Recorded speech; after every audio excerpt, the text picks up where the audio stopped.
and therefore it's more important. Now I'd like to move on to the second contention, which is a kind of a direct cross-examination of their case, which is the immorality of nationalism. Nationalism favors one group, one perspective over the other. It favors one group of people. That's already disregarding the United Nations, and it's taking into discount the human rights. Yes? What's the point of a government?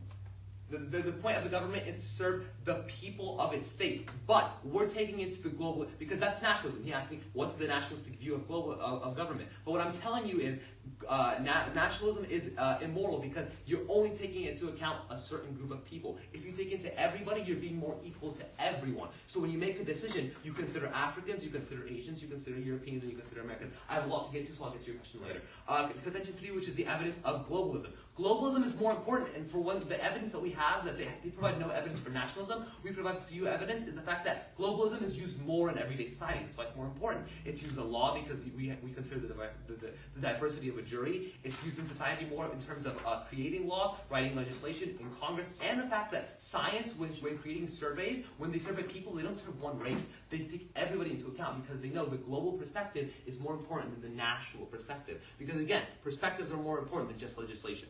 Okay, the fourth contention, which is the value, is economics.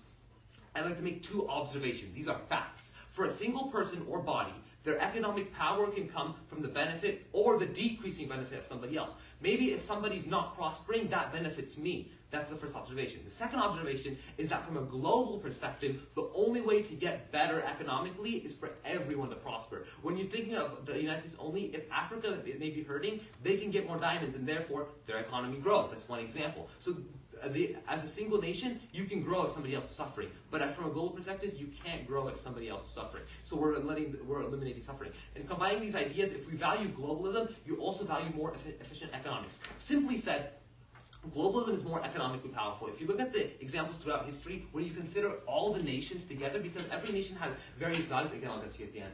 Two questions I have about that. So then, when you value globalism,